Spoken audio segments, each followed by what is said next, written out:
अस्सलाम वालेकुम। मैं मोहम्मद तसीफ़, आप देख रहे हैं मेरा यूट्यूब चैनल। दोस्तों, उम्मीद करता हूँ आप सब ठीक होंगे, खैर खैरियत से होंगे और मेरी दिली दुआ है कि मेरे चाहने वाले जहाँ कहीं भी रहें खुश रहें, आबाद रहें और हमेशा मुस्कुराते रहें। तो जी हाँ दोस्तों, आज हम जिस वीडियो पर रिएक्शन करने वाले हैं वो वीडियो है मिस्र की मलका क्लोपेट्रा। जी हाँ, क्लोपेट्रा एक ऐसी खातून थी, मिस्र की मलका थी, जिसने अपने हुस्न और अपनी खूबसूरती की वजह से, जिसके किस्से आज भी बड़ी तफसील के साथ सुनाए जाते हैं। और इनका कहना ये भी है कि ये जो मिस्र की मलका क्लोपेट्रा थी, वो मुख्तलिफ़ किस्म के जानवरों के दूध, गध से लेकर बकरी, भेड़ से लेकर गधियों के दूध से नहाया करती थी। और इसके अलावा अपने हुस्न को सियासी कामयाबियों में भी इस्तेमाल किया करती थी, बड़ी चालाकी के साथ। और हमारा आज का जो टॉपिक है, हमारे इस वीडियो का जो टाइटल है वो यही है कि क्लोपेट्रा जो मिस्र की एक मलका थी, उसने अपने भाइयों के साथ शादी क्यों की और इसकी वजह क्या थी शादी करने की। तो आज हम जानेंगे इस वीडियो के अंदर और इसका किस्सा सुनेंगे कि क्लोपेट्रा जो थी उसने अपने भाइयों के साथ शादी किस वजह से की और क्यों की। और ये भी जानेंगे कि क्लोपेट्रा का ताल्लुक मिस्र से था या इसके अलावा किसी और मुल्क से था। तो जानते हैं वीडियो में। तो बिना वक्त ज़ाय किए वीडियो शुरू करने से पहले आपसे दरख्वास्त है कि अगर हमारे चैनल पर नए हैं तो प्लीज़ चैनल को सब्सक्राइब कर लें। वीडियो अच्छी लगे तो प्लीज़ लाइक करना और कमेंट सेक्शन में जाकर अपनी राय के साथ ज़रूर कीजिएगा। तो बिना वक्त ज़ाय किए चलते हैं वीडियो की तरफ। अस्सलामुअलैकुम दोस्तों, हमारा आज का मौजूद गुफ्तगू है मिस्र की रानी क्लोपेट्रा, जिसकी खूबसूरती और हुस्न के किस्से सदियां गुजर जाने के बावजूद आज भी अपनी शान और शौकत के साथ बयान किए जाते हैं। कहा जाता है कि वो मुख्तलिफ जानवरों के दूध से नहाती थी, जिसमें बकरी से लेकर गधी भी शामिल थी। मिस्रियों के मुताबिक वो हुस्न की देवी थी जो क्लोपेट्रा के रूप में इस सरजमीन पर जाहिर हुई थी, जबकि इसने बहुत ही चालाकी से अपने हुस्न को अपने सियासी कामयाबियां हासिल करने के लिए बेदरेग इस्तेमाल किया। हसीन होने के साथ साथ बेहयाई और बेवफाई की एक तस्वीर भी थी। क्लोपेट्रा का तल्लक मिस्र से था। आगे बढ़ने से पहले हम अपना ये कन्फ्यूजन दूर कर लें कि क्लोपेट्रा का तल्लक मिस्र से था। ऐसा बिल्कुल भी नहीं था। क्लोपेट्रा के जद अमजद दरअसल यूनानी थे और सिकंदर आज़म की फ़ौज में एक जर्नैल थे। सिकंदर आज़म ने मिस्र को फतह करने के बाद मिस्र में एक शहर सिकंदरिया के नाम से बसाया और यहाँ अपने एक जर्नैल बितलीमूस को बहैसियत गवर्नर मुकर्रर कर दिया। सिकंदर आज़म की मौत के बाद क्योंकि उसका कोई जानशीन नहीं था, इसलिए इसने फतह की हुई तमाम हुकूमत इसके जर्नैलों में तकसीम कर दी। चुनाचे मिस्र बितलीमूस के हिस्से में आया और यहाँ से शुरुआत हुई मिस्र पर बितलीमूसी हुक्मरानी की। बितलीमूस हुक्मरान शुरुआत में बहुत काबिल और अक्लमंद थे, इसलिए उन्होंने सिकंदरिया को यूरोप और एशिया के बड़े बड़े शहरों की सफ़ों में ला खड़ा किया। जब लोग इस शहर को देखते तो अश कर उठते। ये शहर मिस्र में होते हुए भी यूनानी तर्ज तमीर का एक शाहकार नमूना था और बितलीमूस हुक्मरान अमूमन यूनानी ज़ुबान में गुफ्तगू करते और तमाम सरकारी काम भी यूनानी ज़ुबान में ही सर अंजाम पाते।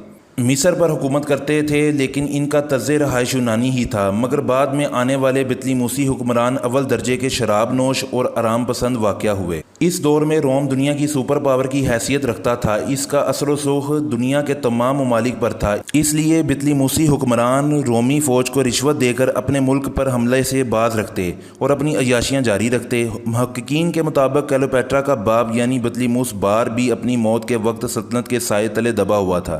बितलीमूस की मौत के बाद इसकी सबसे बड़ी बेटी क्लोपेट्रा और इसका छोटा बेटा बितलीमूस पेर तख्त के मुश्तरका वारिस थे। चुनाचे इन दोनों की शादी कर दी गई। क्लोपेट्रा के भाई से शादी? घबराने की ज़रूरत नहीं है, ये कदीम मिस्र का रवाज था। वो एक बहन की एक भाई से शादी करना कोई बुरी बात नहीं समझते थे। इसकी वजह विरासत को तकसीम होने से बचाना था। क्लोपेट्रा की इस शादी से कोई औलाद नहीं हुई। कुछ अरसे के बाद क्लोपेट्रा और इसके भाई के दरमियान खुसूसी दरबारियों की वजह से सख्त रंजिश पैदा हो गई और क्लोपेट्रा को रातों रात मिस्र छोड़कर शाम की तरफ भागना पड़ा। पोम्पी दी ग्रेट और जूलियस सीजर के दरमियान एक जंग चल रही थी, जिसमें पोम्पी दी ग्रेट को शिकस्त हुई और वो पनाह लेने के लिए मिस्र आया, जहाँ क्लोपेट्रा के भाई बितलीमूस पेर ने इसे हलाक कर दिया। अपने हरीफ पोम्पी दी ग्रेट के ताकुब में जूलियस सीजर भी मिस्र आया और कुछ दिन यहाँ क़याम किया। क्लोपेट्रा को जब इस बात की इत्तला मिली कि रोम की सल्तनत का हुक्मरान मिस्र में मौजूद है, तो वो बड़ी बहादुरी के साथ चोरी चोरी महल में दाखिल हुई और जूलियस सीजर के सामने हाजिर हुई, जो कि एक बड़ी उम्र का शख्स था। इस हुस्न और खूबसूरती के पैकर को देखकर पहली नज़र में ही जूलियस सीजर क्लोपेट्रा का दीवाना हो गया और इसकी ज़ुबान बोलने लगा।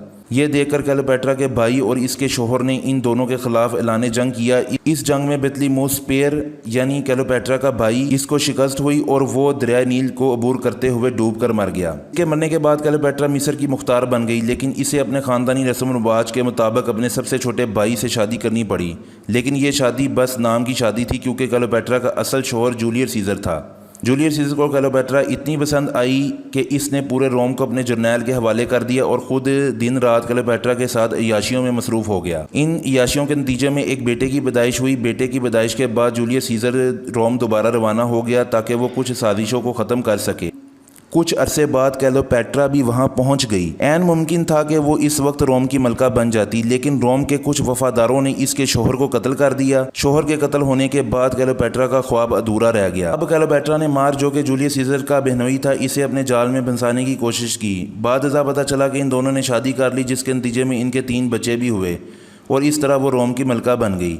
مارک انٹونی کلیوپیٹرا کا ایسا دیوانہ ہوا کہ اس نے جولیس سیزر کے بیٹے آکٹیلین کے خلاف اعلان جنگ کر دیا۔ یہاں پر مارک انٹونی اور ملکہ کلیوپیٹرا کی فوج کو آکٹیلین نے مشترکہ شکست دی۔ اس جنگ کو ہارنے کے بعد مارک انٹونی نے خودکشی کر لی۔ اس کے بعد کلیوپیٹرا نے آکٹیلین کو محبت کے جال میں پھنسانے کی بہت کوشش کی، لیکن وہ اپنے باپ اور اپنے بہنوئی انٹونی کا انجام دیکھ چکا تھا، اس لیے اس نے کلیوپیٹرا کو قید خانے میں ڈلوا دیا۔